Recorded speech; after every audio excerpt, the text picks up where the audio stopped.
Hello everyone, welcome back to my channel. ಯಾರೆಲ್ಲ ಇನ್ನೂ ನನ್ನ ಚಾನಲ್ಗೆ ಸಬ್ಸ್ಕ್ರೈಬ್ ಮಾಡಿಲ್ಲ, please subscribe be happy Romiyas vlogs. ನಾನಿವತ್ತು ಒಂದು ಫೇಸ್ ಮಾಸ್ಕ್ನ ತಿಳಿಸ್ಕೊಡ್ತಿದ್ದೀನಿ. ಅದಕ್ಕೆ ಏನೇನು ಬೇಕು ಇಂಗ್ರೀಡಿಯೆಂಟ್ಸ್ ಅಂತೇಳಿ ಹೇಳ್ತೀನಿ.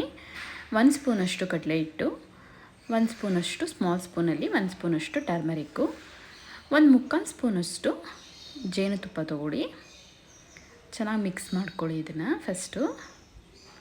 ನೆಕ್ಸ್ಟ್ ನಾವಿಲ್ಲಿ ಈ ಫೇಸ್ ಮಾಸ್ಕ್ ನಾನಿವತ್ತು ನ್ಯಾಚುರಲ್ಲಾಗಿ ಗ್ಲೋ ಬರೋದಕ್ಕೆ ಸ್ಕಿನ್ನು ತೋರಿಸ್ತಾ ಇದ್ದೀನಿ. ಸ್ವಲ್ಪ ಮಿಲ್ಕ್ನ ತೊಗೊಳ್ಳಿ. ಸ್ವಲ್ಪ ಮಿಲ್ಕ್ ತೊಗೊಂಡು ಚೆನ್ನಾಗಿ ಶೇಕ್ ಮಾಡ್ಕೊಳ್ಳಿ, ಮಿಕ್ಸ್ ಮಾಡ್ಕೊಳ್ಳಿ. ಚೆನ್ನಾಗಿ ಮಿಕ್ಸ್ ಮಾಡಿಕೊಂಡು ನಾನಿಲ್ಲಿ 1 ಸ್ಪೂನಷ್ಟು ಗೋಧಿ ಹಿಟ್ಟನ್ನು ಕೂಡ ತೊಗೊತಾ ಇದ್ದೀನಿ. ಎಲ್ಲನೂ ಚೆನ್ನಾಗಿ ಮಿಕ್ಸ್ ಮಾಡ್ಕೊಂಡು ಪ್ಯಾಕ್ ರೀತಿ ರೆಡಿ ಮಾಡ್ಕೊಬೇಕು. ಅದಕ್ಕೆ ನಾನಿವಾಗ ಒಂದು ಸ್ವಲ್ಪ ತುಪ್ಪನ ಆ್ಯಡ್ ಮಾಡ್ಕೊತಿದ್ದೀನಿ. ಇವಾಗ ನೆಕ್ಸ್ಟು ಸ್ವಲ್ಪ ಎಗ್ನೂ ಕೂಡ ನಾನು ಆ್ಯಡ್ ಮಾಡ್ಕೊತಾ ಇದ್ದೀನಿ. ನೀವು ಎಲ್ಲೋ ಬೇಡ ಅಂತಂದರೆ ಎಲ್ಲೋನ ಆ್ಯಡ್ ಮಾಡ್ಕೊಂಬಿಡಿ, ವೈಟ್ ಮಾತ್ರ ಆ್ಯಡ್ ಮಾಡ್ಕೊಳ್ಳಿ. ಚೆನ್ನಾಗಿ ಮಿಕ್ಸ್ ಮಾಡಿಕೊಂಡು ಪ್ಯಾಕ್ ರೀತಿ ರೆಡಿ ಮಾಡ್ಕೊಬೇಕು ಮಾಸ್ಕ್ ಹಾಕ್ಕೊಳ್ಳೋದಕ್ಕೆ, ಫೇಸ್ ಮಾಸ್ಕ್ ಹಾಕ್ಕೊಳ್ಳೋದಕ್ಕೆ. ಇದು ಫೇಸ್ ಗ್ಲೋ ಬರುತ್ತೆ ಇದು ಅಪ್ಲೈ ಮಾಡೋದ್ರಿಂದ. ವೀಕ್ಲಿ 2 ಅಪ್ಲೈ ಮಾಡ್ಕೊಳ್ಳಿ.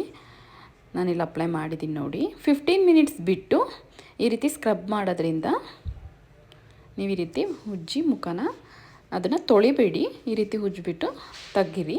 ಅದರಿಂದ ನಿಮಗೆ ಫೇಸ್ ಅನ್ವಾಂಟೆಡ್ ಹೇರ್ ಕೂಡ ರಿಮೂವ್ ಆಗುತ್ತೆ. ವೀಕ್ಲಿ 1-2 ಟೈಮ್ಸ್ 3 ಟೈಮ್ಸ್ ಮಾಡಿದ್ರೆ ಸಾಕು, ನಿಮಗೆ ಅನ್ವಾಂಟೆಡ್ ಹೇರ್ ಎಲ್ಲ ರಿಮೂವ್ ಆಗುತ್ತೆ. ಫೇಸ್ ಕೂಡ ಗ್ಲೋ ಬರುತ್ತೆ, ಪಿಂಪಲ್ ಕೂಡ ಆಗೋದಿಲ್ಲ.